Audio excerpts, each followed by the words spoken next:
Madame, monsieur, bonjour. Merci de nous retrouver sur les ondes de Radio Algérie Internationale dans cette émission spéciale.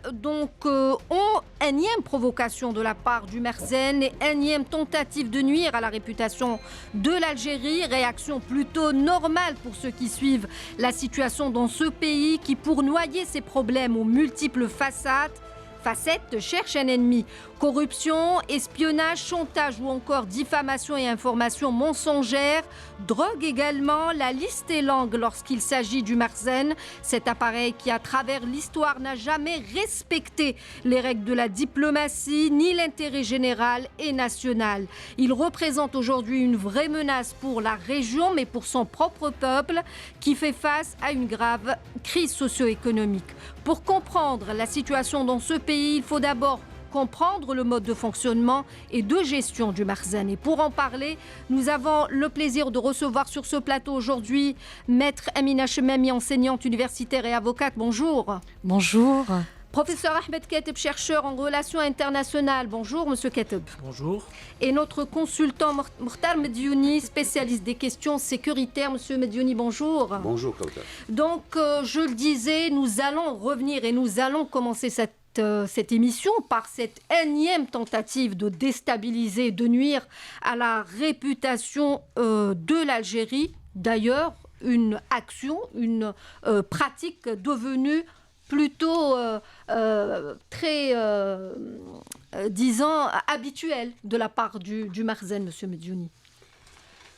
D'abord, bonjour, et puis nous saluons tous les auditeurs de notre chaîne Radio Algérie Internationale. Comme je salue aussi cette initiative de notre radio qui n'a pas cessé durant tout ce mois à continuer dans son programme de sensibilisation et de défense des intérêts de l'Algérie. Ça, je voulais vraiment le souligner parce qu'on est dans un mois où on a creusé un peu le vide pour permettre justement à ce genre d'entité de continuer ses attaques. Justement, les attaques du Merzen, elles sont connues. Moi, j'ai suivi une actualité hier pratiquement sur les pourparlers qu'il y a eu entre le roi Hassan II et Franco à l'époque où il était malade en 1975 pour qu'il y ait justement cette donation, entre guillemets, du territoire du Sahara occidental aux Marocains. Beaucoup d'argent a été investi à cette période-là pour justement créer cette dynamique de faire croire aux Marocains que les territoires du Sahara occidental sont leur territoire.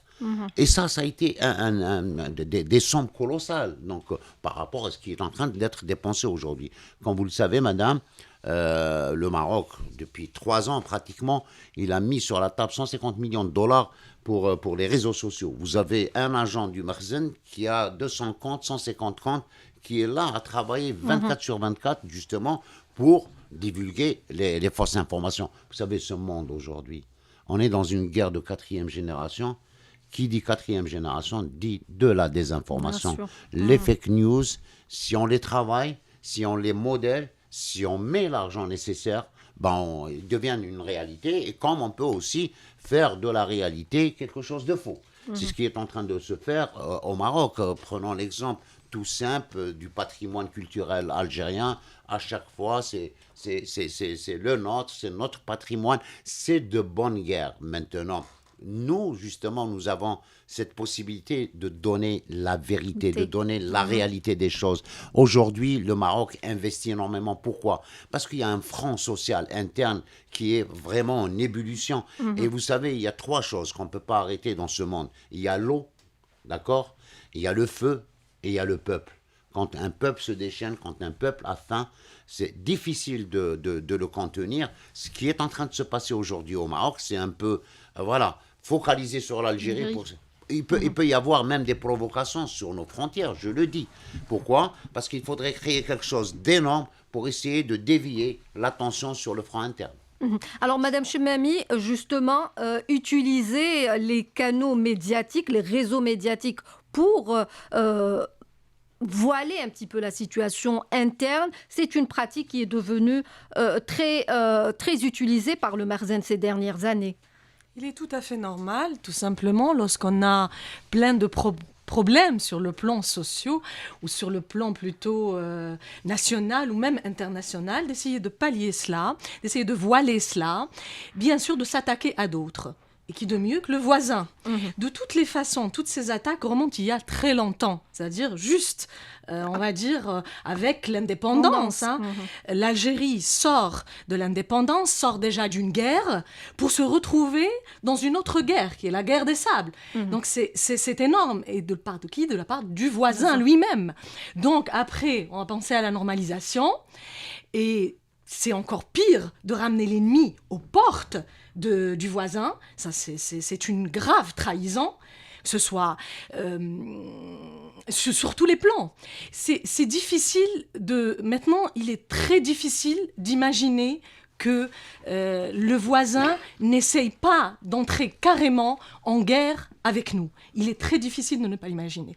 Donc c'est une guerre médiatique, c'est une guerre aussi sur beaucoup de fronts, menée contre l'Algérie. Tout est ciblé contre l'Algérie. L'acharnement sioniste et l'acharnement marocain. Alors, Maître Chimem, il avait dit, Monsieur Keteb, donc cela a commencé juste après l'indépendance, donc c'est pratique, ce n'est pas nouveau pour nous. Le Maroc a toujours cherché un ennemi justement pour cacher ses défaillances, ses échecs. Donc c'est une solution et l'Algérie, et je dirais, le choix est tombé sur l'Algérie puisque c'est le voisin direct du Maroc. C'est normal. Et puis, il ne faut pas oublier que les problèmes causés par le Maroc remontent bien avant l'indépendance de notre pays, pendant la Révolution nationale, alors que l'ALN était au feu, aux prises avec l'armée coloniale. Les Marocains, après l'indépendance accordée de 1956, les Marocains ont commencé à revendiquer, à parler de révision des frontières. Donc, c'est le comble de l'ironie et surtout le comble de l'indécence. 63, la guerre des sables. Pourquoi? Parce que le Maroc a voulu concrétiser une chimère, une sorte de mythe fondateur. C'est la question du Grand Maroc qui s'étend de la Méditerranée au fleuve Sénégal et qui englobe une grande partie de l'Algérie, toute la Mauritanie, le Sahara occidental et la partie nord du Mali. Donc, c'est une mythologie fondatrice et légitimante de la monarchie marocaine. Et c'est un fonds de commerce qui a fonctionné pendant des années. Il ne faut pas oublier ce qu'avait dit Hassan II. Avec l'affaire du Sahara, je garantis le trône à mes enfants pour une période de 100 ans.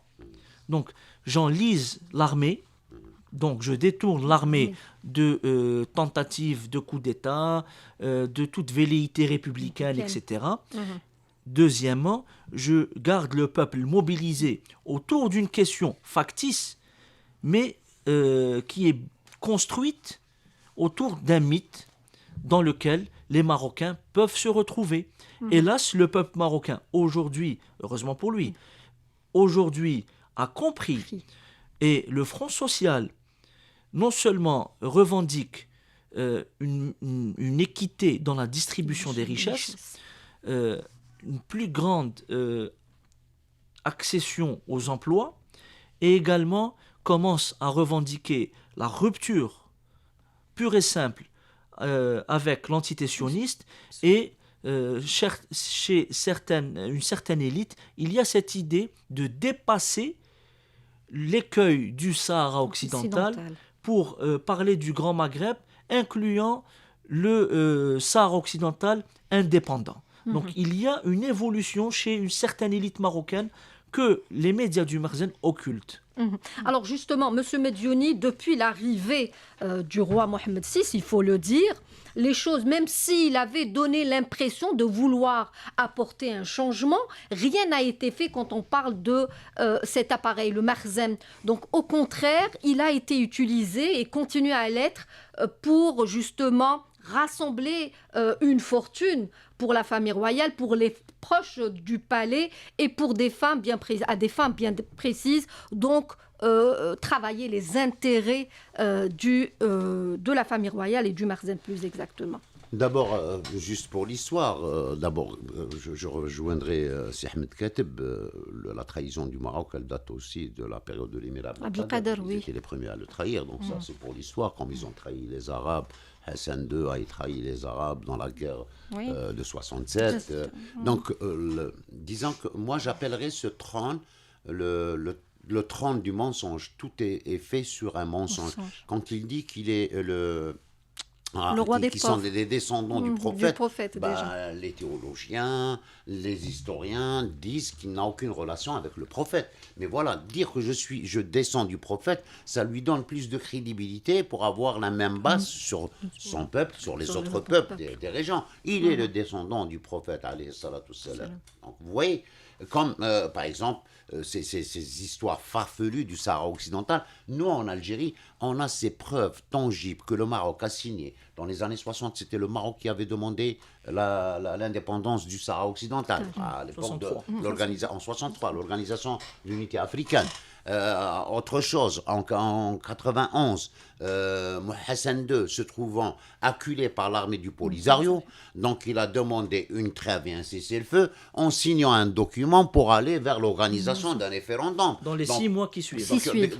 Donc là, il reconnaît toujours ce Sahara occidental. D'accord. Et du jour au lendemain, on fait miroiter, on fait vendre cette image prenons les médias étrangers, tels que les scandales qui se sont déroulés à BFM TV, comme d'autres chaînes françaises, où le soir, on faisait passer Dakhla pour une ville marocaine, et ainsi de suite. Donc, beaucoup d'argent a été investi. Maintenant, pour l'histoire, le roi Mohamed VI, la première fois quand il est venu et qu'il a prononcé son discours du trône, il était le roi des pauvres. D'accord.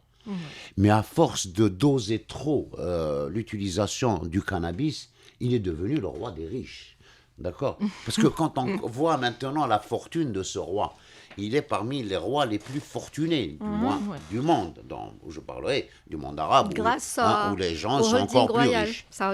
Aujourd'hui, non seulement ils s'enrichissent, mais il est en train d'appauvrir des générations de Marocains. Le dernier crédit octroyé par le FMI à 5 milliards de dollars. Mais en fait, c'est la seule vérité. Donc, c'est le roi des pauvres. Non, c'est le riche des pauvres, voilà. Voilà. Je me souviens d'une série télé, Le riche et le pauvre. Le riche et le Donc pauvre. voilà, lui c'est le riche et le peuple il est le pauvre. Mais ce peuple il ne peut pas continuer à subir ce qu'il est en train de subir parce que tout est faux. Allez, dernière rencontre en Espagne, dernièrement, qui représente le roi du Maroc? C'est André Azoulay. D'accord. Donc pour vous dire que le Maroc, le roi, ce roi, parce que son père était plus intelligent, il faut lui reconnaître une chose. Hassan II était un génie en politique internationale, le verbe et tout. Mais celui-là, non. Celui-là, il est complètement à côté de la plaque. D'accord.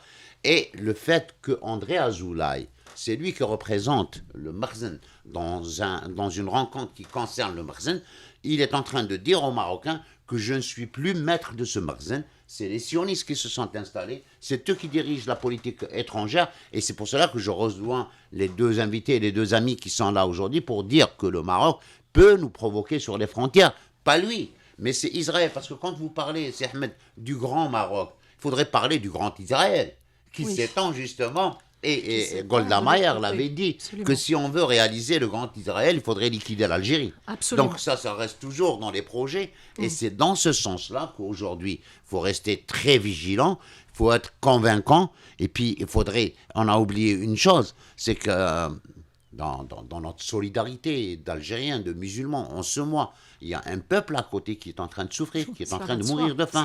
Il y a des gens qui sont en train de vendre leurs enfants. Il y a un autre scandale où le Maroc a vendu des enfants marocains à l'Espagne.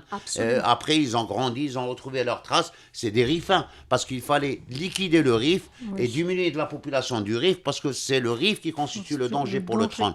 Donc aujourd'hui, à nous aussi, d'être solidaires avec ces populations du RIF, parce qu'on les a délaissés tout seuls et ils ont besoin de notre solidarité pour mener leur combat, parce que ce combat, il est le combat de toute la région. Si on n'a pas réalisé un Maghreb arabe, c'est parce qu'il y a le Maroc. Absolument. Si on n'a pas réalisé l'unité du Maghreb sur un plan économique où l'économie mondiale est basée sur des groupements, c'est le Maroc. Donc aujourd'hui, c'est le combat de tous les Africains et de tous les gens du Maghreb pour que justement qu'il y ait un jour une république dans ce pays et que ce peuple se libère. Oui.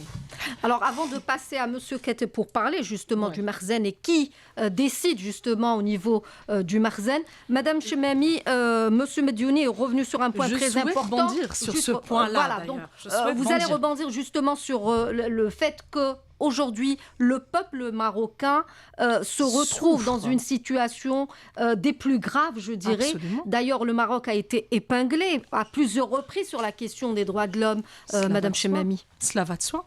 Donc, je vais bondir en fait sur la question.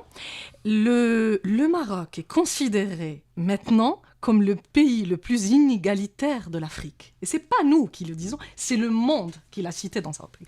Donc, en fait, inégalitaire sur tous les plans. Sur tous les plans. Bon, système éducatif défaillant.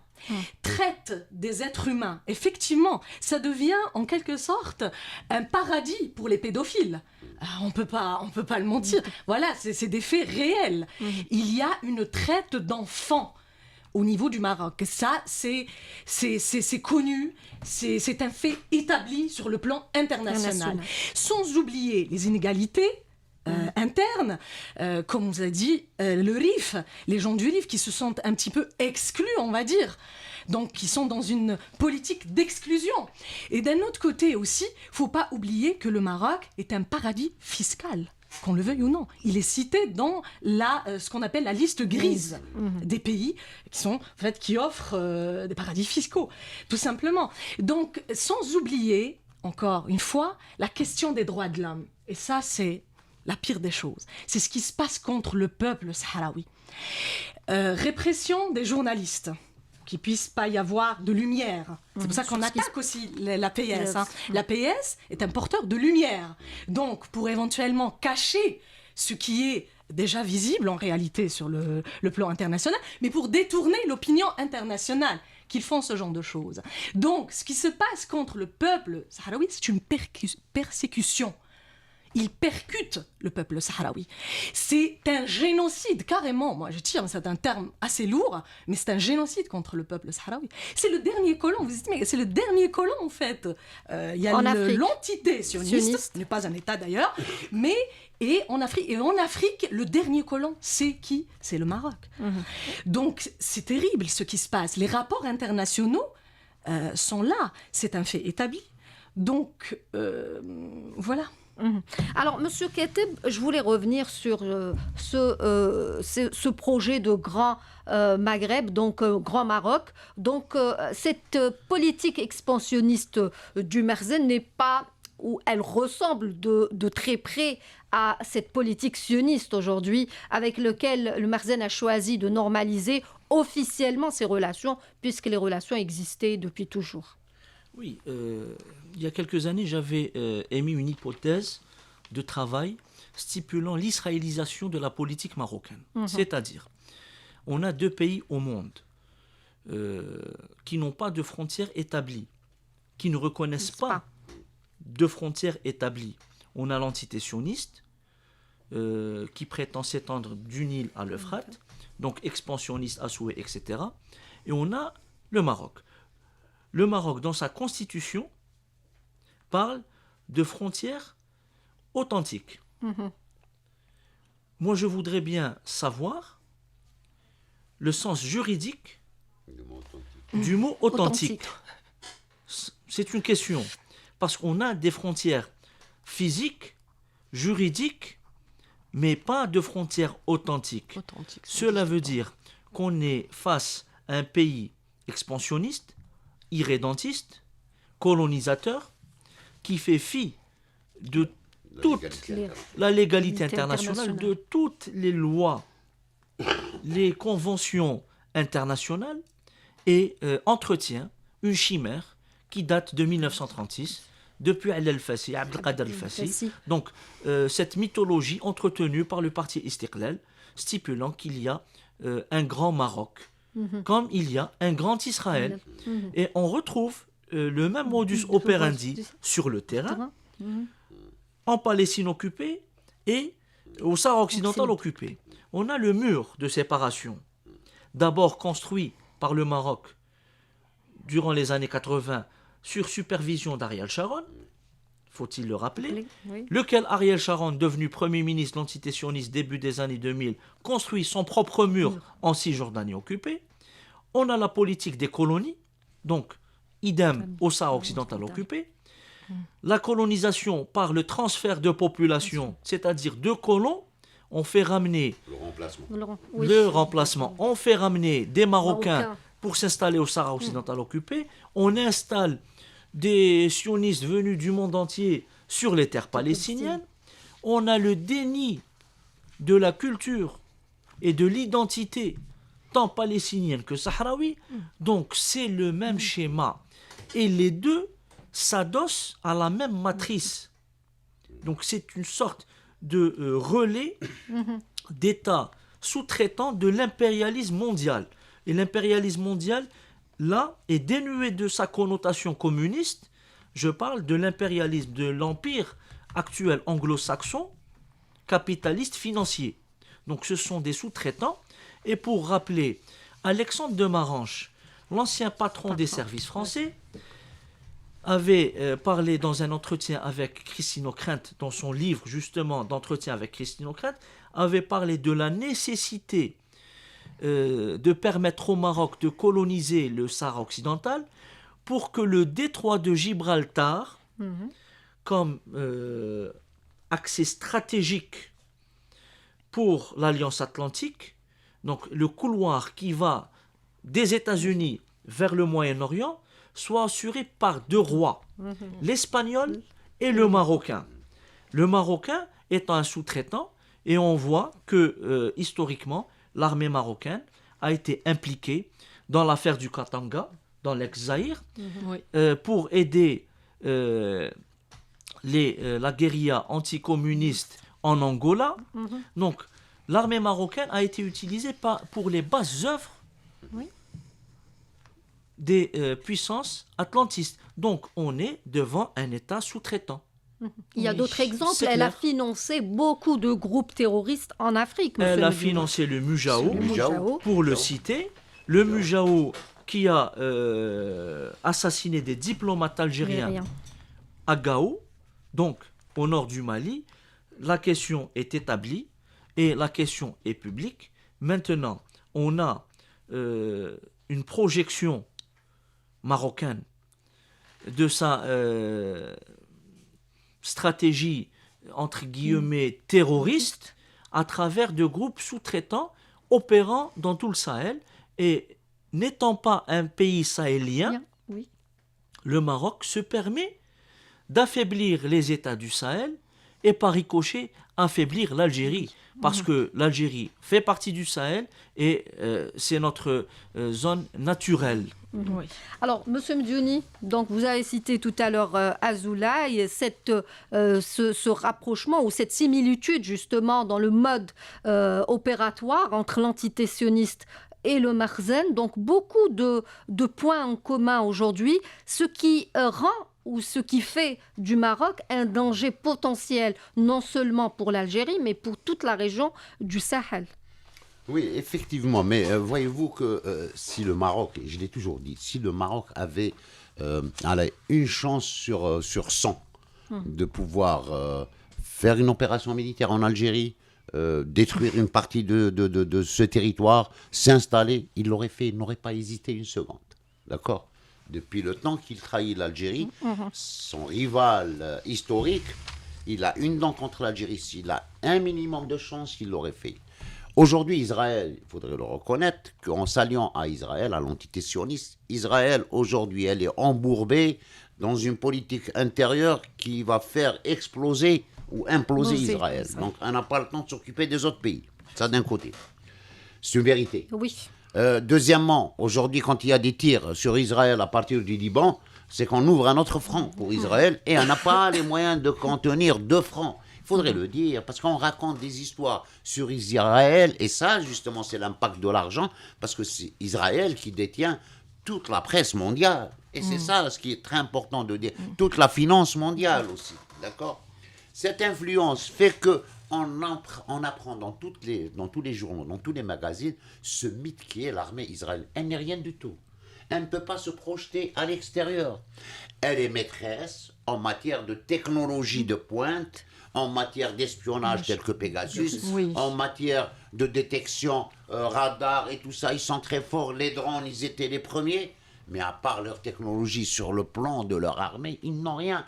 Tirer avec des obus sur des familles palestiniennes, des vieilles et des vieux, Ne ça ne fait fait pas pas de cette de armée. vous une Ça grande ne fait armée. pas une grande D'accord. armée du tout.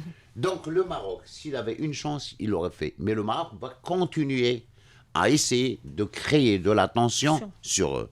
Maintenant, je vais vous dire quelque chose. Allez, en toute réalité, parce que des fois, il faut être vraiment terre à terre pour que les Marocains comprennent. Parce que moi, je voudrais que c'est les Marocains qui comprennent cette intervention.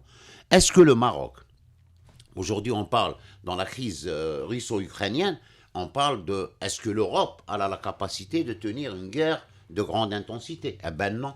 Les usines qui fabriquent les obus ont été arrêtées depuis belle lurette et aujourd'hui, ils se retrouvent vraiment, encore, avec la crise de l'énergie. Les usines sont à l'arrêt parce que l'énergie Ça devient encore plus compliqué. Et il vous faut du carburant. Est-ce que le Maroc pourra tenir une semaine de guerre avec l'Algérie à cause du carburant?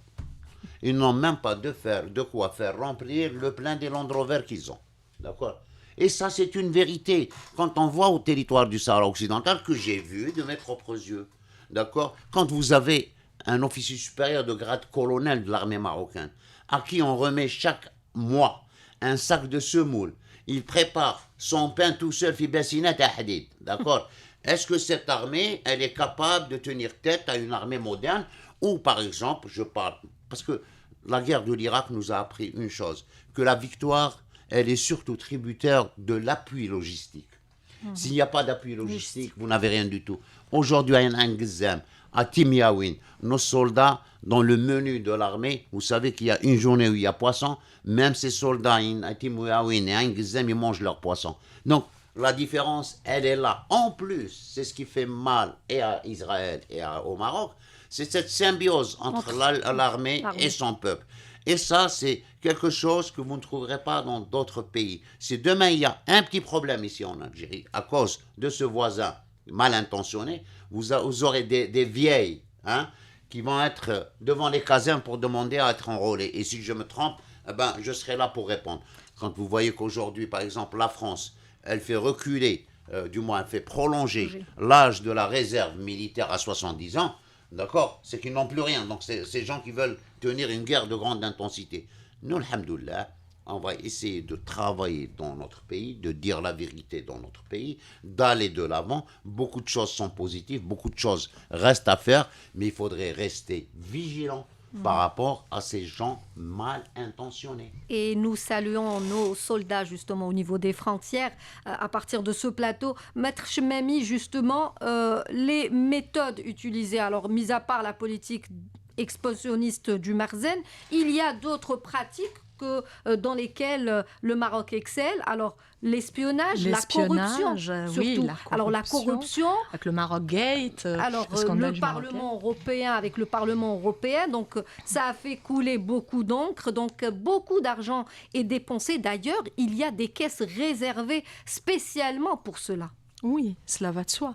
Donc, c'est tout à fait normal. Quand c'est dans une guerre, on peut user de tout. Donc, l'espionnage, déjà, c'est un outil de guerre. C'est un outil de guerre. Donc, tout a commencé, en fait, avec vous savez, avec l'utilisation du logiciel Pegasus. Le logiciel qui a été utilisé par les Marocains. En fait, c'est le produit de la société Enzo Group. Et ça a révélé un scandale sur la place internationale. Beaucoup de journalistes marocains, beaucoup d'hommes d'affaires marocains se sont retrouvés en fait victimes de ce logiciel. Donc, et au-delà. Donc, c'est vrai que le Maroc a toujours essayé de trouver, enfin le Merzen a toujours essayé de trouver des moyens pour pouvoir, comme je vous ai dit, détourner le regard sur ce qui se passe, sur les vrais problèmes qui existent au Maroc. Donc la corruption, l'APS a déjà révélé ce sujet-là, je ne sais pas si vous êtes au courant ou pas, dans un de ses articles, ça a été cité, le porte-parole, l'ancien porte-parole du palais lui-même, a révélé en fait que beaucoup d'hommes d'affaires marocains et beaucoup de politiques marocains sont mêlés à des histoires de corruption et des histoires aussi de drogue. C'est-à-dire que même les décisions politiques sont influencées par les barons de la drogue. Et ça, c'est vraiment très grave. Alors, pour revenir, M. Keteba, ce scandale de corruption, ce n'est pas, je dirais, très étonnant de la part du Merzen. Des cas comme ça en existait auparavant, sauf qu'il n'était pas mis en lumière. C'est ce qui a changé ces derniers temps. D'ailleurs, depuis le temps du roi Hassan II, je le disais, je parlais de caisse tout à l'heure, Hassan II a réservé justement une partie de ses richesses, des richesses du Maroc, pour justement payer les hommes politiques, des hommes d'affaires étrangers, marocains également, pour justement qu'ils participent à la réalisation, à la mise en place des intérêts du Maroc, ou du roi plus exactement. Ce que certains qualifient de soft power ou politique de prestige, en réalité ce n'est que corruption basse et crasse, c'est clair. Le roi Hassan II a créé cette caisse noire à partir des recettes de l'OCP, l'Office chérifien des phosphates. Donc, c'est cet organisme très important au Maroc qui finance justement ces entreprises du palais en termes de relations publiques, en termes de lobbying à l'international. Il ne faut pas oublier également qu'il y a la diplomatie de la Mamounia, c'est clair. Donc, les virées à Marrakech avec pas seulement les délices gastronomiques, mais également, hélas pour les jeunes Marocains et les femmes marocaines, les délices sexuels pour les détraquer, qu'ils soient européens ou américains ou autres. Donc on a tout ça. Et ce qui était caché est devenu public parce que le Merzen a poussé, excusez du terme, le bouchon un peu trop loin, notamment avec l'affaire Pegasus. Pratiquement, on retrouve les services secrets marocains au cœur d'un scandale mondial d'écoute de pratiquement une bonne moitié du Gotha international. Ce qui a choqué l'opinion publique marocaine et internationale, ce n'est pas uniquement les journalistes ou les politiques, mais il y a eu des diplomates étrangers, algériens, français, le président français lui-même. Donc, il y a pratiquement tout le Gotha international qui a été espionné, et le revirement de Sanchez en Espagne n'est pas à exclure par rapport à un lien direct avec l'affaire Pegasus et une question de chantage pur et simple, ou Mamounia, l'une des deux. Ceci dit, il y a désormais le Morocco Gate à Bruxelles, au sein de l'Union européenne, ce qui était caché jadis les moins aujourd'hui. Donc, c'est passé également à la place publique, et les eurodéputés se sont offusqués de voir une pieuvre tentaculaire manipulant le Parlement européen, manipulant la Commission européenne pour des fins précises. Donc, 1, le prestige du Maroc en tant que pays. 2, la famille royale. 3, la position marocaine. Donc, que les Européens soient inféodés comme outils au service de la diplomatie européenne, marocaine, la diplomatie et la colonisation, le fait colonial marocain au Sahara occidental. Ce qui est clair, net et précis. Donc, avec un tableau, avec ce palmarès, je ne pense pas que le Maroc puisse s'en sortir. Et on voit que ses soutiens traditionnels le soutiennent de moins en moins. J'entends par là la France, j'entends par là également les États-Unis. Il y a un début de lâchage. Oui. Et on le voit également au sein du monde arabe. Il y a une certaine distanciation. On n'est plus dans le même cercle monarchique fermé au sein du monde arabe. Il y a une sorte de distanciation et c'est très intéressant à observer parce que ça va aller crescendo. Alors, Monsieur Mediouni, le fait que justement aujourd'hui le Maroc soit mêlé à tous ces scandales, Monsieur Keteb l'a dit, donc on a cette impression que le Maroc est lâché ces derniers temps par ses principaux alliés, la France en premier lieu, donc elle a changé de comportement, les pays arabes également, les États-Unis. Donc aujourd'hui, même sur le plan interne, nous avons l'impression que justement cette révolte ou cette contestation populaire va apporter quelque chose à l'avenir. Oui, effectivement, je voudrais juste rappeler à mon ami Ahmed Kateb que voilà, l'OCP, l'Office chérifien du phosphate, a été remplacé par l'OCH, l'Office chérifien du hashish. Donc c'est la même chose. L'essentiel, c'est qu'on assure un financement. Voilà. Donc, pour ce qui est justement du changement de position de certains pays européens, de toute l'Europe pratiquement, mis à part l'Espagne, et c'est de la compromission au Pegasus, on ne sait pas, mais il y a une des deux. Sinon, on ne change pas une position historique, surtout qu'on est la puissance administrante, donc on a un devoir par rapport à la légalité internationale qui ne nous permet pas de changer de position. Donc ça, c'est un peu... je ne voudrais pas être à la place de Pedro Sanchez. Autre chose, c'est que quand on voit les États-Unis aussi, Blinken, il l'a rappelé, hier aussi, les Nations Unies ont mis la carte du monde avec toutes les frontières du monde, ou la frontière du Sahara occidental comme territoire non autonome, elle paraît clairement, et puis voilà. Territoire occupé. C'est ça aussi. Aujourd'hui, maintenant, il y a autre chose. On commence à lâcher le Maroc. Pourquoi ? Parce que le monde a changé. On est en train d'assister à un nouvel ordre économique mondial et un nouvel ordre politique mondial. Qui aurait dit qu'un jour, l'Arabie saoudite dira non aux États-Unis concernant l'augmentation de sa production pétrolière en pleine crise avec l'Ukraine. Qui aurait dit que Téhéran et Riyad reprennent... Voilà, par exemple, que la Chine prend sa place au Moyen-Orient. Oui. C'est tout ce changement géopolitique international qui fait qu'aujourd'hui, on pèse le pour et les contre sur le plan des intérêts de chaque nation pour voir que le Maroc ne pèse pas beaucoup de choses. Donc même demain, au niveau des Nations Unies, d'ailleurs, des voix s'élèvent. Pourquoi l'envoyé spécial du secrétaire général des Nations Unies n'a pas le droit d'aller dans les territoires occupés ? Pourquoi la presse internationale n'a pas le droit ? Donc comment condamner, et d'ailleurs je parlerai des ONG fantoches qui sont payés par des lobbies. Oui. RSF, par exemple. RSF qui parle d'un problème en Algérie, d'accord, mais qui occulte l'arrestation, la semaine dernière, de journalistes sahraouis. De journalistes qui sont sous la torture dans les geôles marocains. D'accord. Moi, à mon avis, aujourd'hui, ce monde est tellement en train de changer.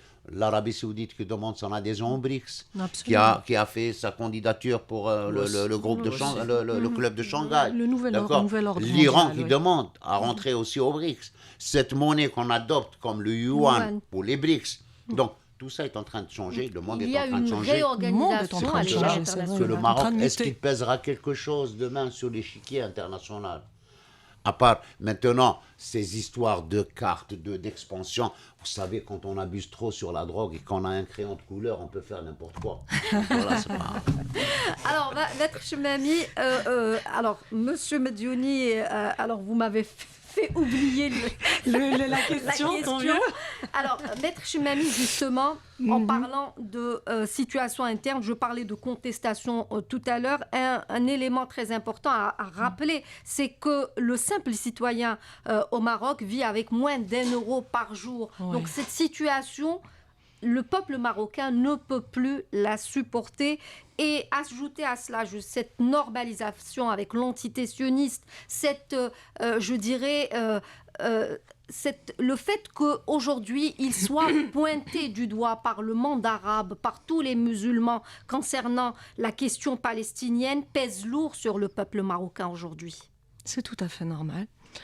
Là, à un moment donné, on s'est dit que sur le plan interne, le peuple marocain souffre avec la cherté de la vie, avec les inégalités sociales, avec, comme on a dit déjà auparavant, tout ce qui a un rapport en fait avec le tourisme sexuel, ça aussi.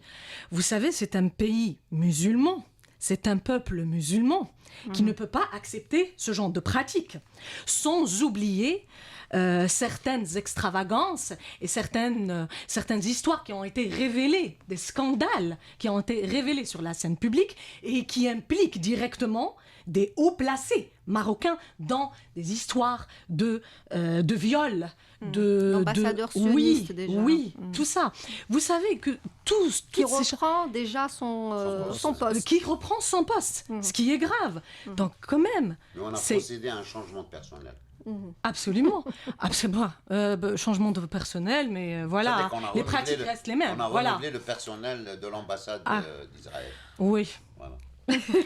Monsieur Kateb, donc pour continuer, alors nous arrivons pratiquement aux 10 dernières minutes de l'émission. C'est bien de revenir justement avec vous sur cet entêtement du Merzen à poursuivre une politique qui finalement est vouée à l'échec aujourd'hui. Nous avons parlé tout à l'heure d'Azoulaï, du gouvernement marocain qui pratiquement joue le rôle d'un simple figurant, qui ne participe à aucune décision. Donc aujourd'hui, nous sentons cette descente en enfer de la politique marocaine sur le plan interne d'abord, avant de parler de la diplomatie marocaine. Je pense que le Merzen a le dos au mur. Sa marge de manœuvre est quasi nulle. Avec 36 milliards de dollars de dette, un peu plus, un taux d'inflation astronomique. Pour la simple année, la seule année 2022, il y a 3 millions de Marocains qui sont tombés sous le seuil de pauvreté. Oui. Donc, c'est un chiffre effarant. En plus des pauvres. Hein. En plus des pauvres. C'est un chiffre effarant. Donc, face à ce tableau de bord, où tous les clignotants sont au rouge, que reste-t-il au Merzen? Que la fuite en avant. D'abord, avec la normalisation, avec l'entité sioniste, pour garantir un parapluie sécuritaire. Deuxièmement, c'est pointer du doigt ce qu'il qualifie d'ennemi stratégique, qui n'est autre que l'Algérie. Donc à chaque fois que le gouvernement marocain est aux abois, on ressort l'Algérie comme étant l'ennemi éternel, comme étant un État qui a spolié le Maroc, un État qui s'est étendu par rapport au Maroc, etc. Un bouc émissaire, effectivement. Donc, on a cette stratégie d'intoxication systématique de l'opinion publique marocaine en diabolisant l'Algérie. C'est ça. Donc, on met au pilori un pays pour un petit peu acheter la paix sociale. Et c'est pas acheter, c'est plutôt anesthésier le peuple. À défaut de le gaver au cannabis, il est gavé un autre genre d'opium. D'un autre genre d'opium, c'est l'intox. C'est l'intox. Il est complètement intoxiqué par rapport à l'Algérie. Donc, on lui fait croire que l'Algérie a des visées expansionnistes par rapport au Maroc, ce qui est faux. On lui fait croire que l'Algérie est en train de se militariser pour faire la guerre au Maroc, ce qui est absolument faux.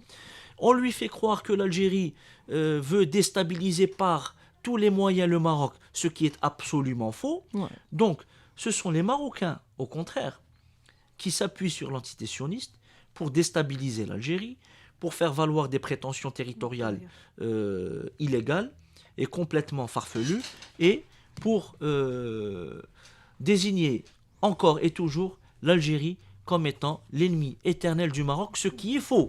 Ce qui est faux, oui. Donc, le peuple algérien n'a que d'égard et respect au peuple marocain. Au contraire. Alors, il faut préciser, nous ne parlons pas du peuple marocain, mais plutôt du Merzen, du système. Il faut toujours faire le distinguo entre le Merzen en tant que système d'exploitation du peuple marocain en premier lieu, allié de l'impérialisme et du sionisme, et le peuple marocain, frère, qui souffre justement, c'est la première victime de ce Marzen. Alors pour revenir aux attaques justement répétées et habituelles contre l'Algérie, Monsieur Mediouni, nous avons remarqué sur les réseaux sociaux toutes ces campagnes justement de faire ou de diaboliser le voisin algérien. Oui, je l'ai dit, c'est de bonne guerre. C'est la guerre d'aujourd'hui. La guerre ne se fait pas à travers des chars et des canons, mais le verbe, la plume, ça a un impact, surtout quand vous racontez des histoires à une population. Parce que le Maroc, qu'est-ce qu'il a fait? Du moins, le Marzen, qu'est-ce qu'il a fait? Il a maintenu non seulement le peuple en dessous du seuil de pauvreté, mais sur le plan de l'alphabétisation, c'est un peuple qui est analphabète. Absolument. Il ne faudrait pas l'oublier. Donc ça, ce qu'on vous lui donne, il l'avale. C'est le roi qui l'a dit. D'ailleurs, vous rencontrez quelqu'un aux États-Unis, il est là-bas depuis 30 ans, il vous dit Sidna. Moi, quand quelqu'un me dit Sidna, je n'arrive plus à avoir un être humain normal. Ça d'un côté. Maintenant, pour revenir à ce que disait Sikateb, c'est que le Maroc, il a intérêt à maintenir ses forces armées au territoire sahraoui.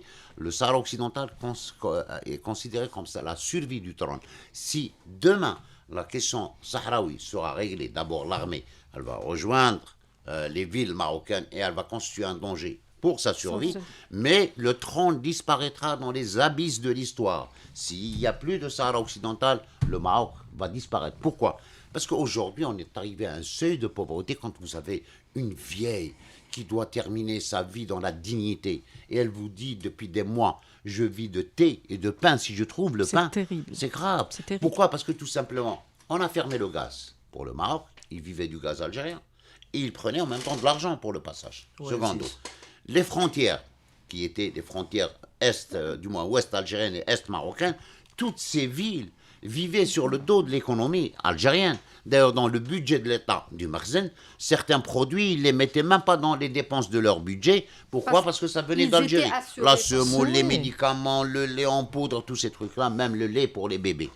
Et en plus, des terres agricoles que des populations marocaines continuent à exploiter sur le territoire algérien et qu'on a évacué par la suite, puisque, voilà, comme monsieur le Président l'avait dit, avec le Maroc, on est arrivé au point de non-retour, ce qu'on appelle en aviation le PNR. On ne peut plus revenir en arrière. À partir du moment où il a ramené des sionistes pour menacer l'Algérie, à partir du territoire marocain, il a installé des bases, vous savez, dans les stratégies, on peut tous faire des regroupements stratégiques avec de plus grandes puissances, encore plus importantes dans ce monde. Mais l'Algérie, elle compte sur elle-même parce qu'elle défend une cause juste, mais ses attaques, aujourd'hui, on voit aussi, peut-être vous l'avez remarqué, Madame Kauta, c'est qu'aujourd'hui, on voit aussi beaucoup de Marocains qui dénoncent ce qui se passe au Maroc.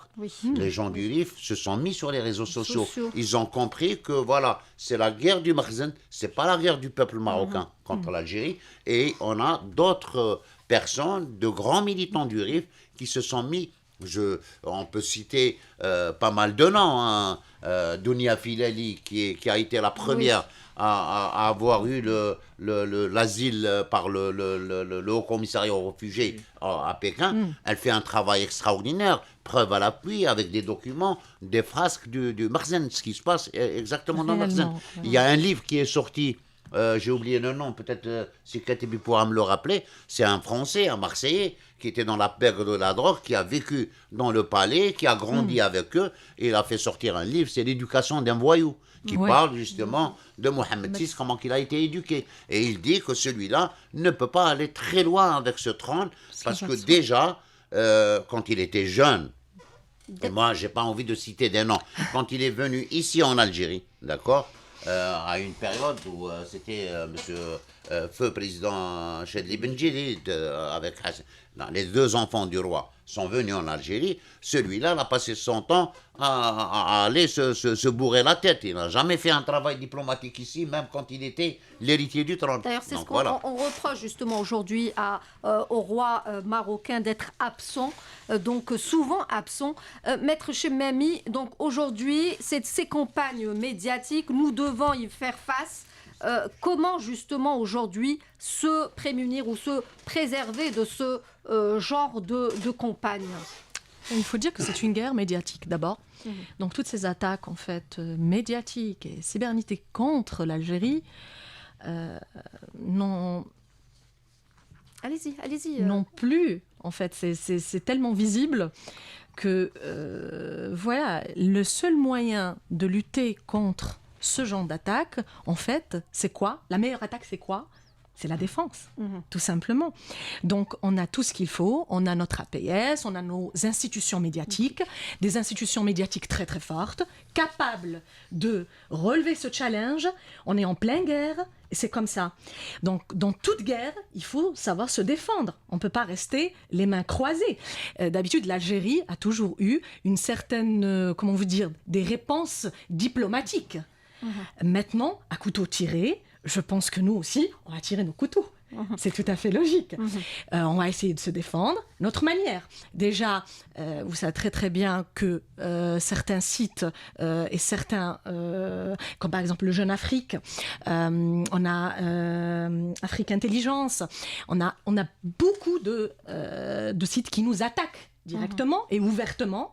Donc, il est tout à fait normal qu'on riposte. On a tout ce qu'il faut. On a notre Armageddon. On a notre arsenal, que ce soit sur le plan journalistique ou sur le plan médiatique ou sur le plan même militaire. Voilà. Monsieur Kateb, je termine avec vous. Donc, je reviens avec vous justement sur l'impératif aujourd'hui de rester vigilant face à ces attaques, puisque nous avons deux ennemis aujourd'hui. Nous parlons de l'entité sioniste et du Marzen. Oui, il faut rester vigilant, d'autant plus que l'Algérie a des principes cardinaux. Donc, pour le droit du peuple palestinien de disposer d'un État viable, d'une indépendance avec le Quds Sharif comme capitale, et le droit inaliénable du peuple sahraoui à l'autodétermination, évidemment. Donc, guidé par ces principes, l'Algérie est très forte, diplomatiquement. Avec la symbiose entre l'armée et le peuple, donc elle est encore plus forte. Maintenant, d'un point de vue médiatique, longtemps l'Algérie était dans un langage de retenue. Aujourd'hui, on est dans un langage de vérité. Il faut dire la vérité. Cette vérité, on l'a dit à ceux qui sont intoxiqués par les trolls sionistes ou du Marzen, par ces armées électroniques qui déversent leur fiel sur notre pays. Donc, lorsqu'on dit ces vérités, le mensonge véhiculé par ces gens-là disparaît de lui-même. Il faut surtout être convaincant. Convaincre par des méthodes modernes. Il ne suffit plus de persuader. Aujourd'hui, on est dans la persuasion et non pas dans la persuasion. Donc, on est un étage au-dessus. Donc, il faut travailler ce segment avec des médias forts, des médias qui impactent et des médias crédibles. C'est ce qui est le plus important aujourd'hui. Merci beaucoup, Monsieur Ahmed Kateb, chercheur en relations internationales, maître Amina Chememi, enseignante universitaire et avocate, et notre consultant, Mokhtar Mediouni. Non, mais juste une seconde, vous avez très bien fait de clore avec Monsieur Kateb, parce que moi, à chaque fois où je fais une émission sur le Marzen, je termine bourré, donc j'aurais pas pu... Voilà. Merci beaucoup, Monsieur Mokhtar Mediouni, notre consultant spécialiste des questions sécuritaires. Merci à vous de nous avoir prêté attention. Restez à l'écoute de Radio Algérie Internationale.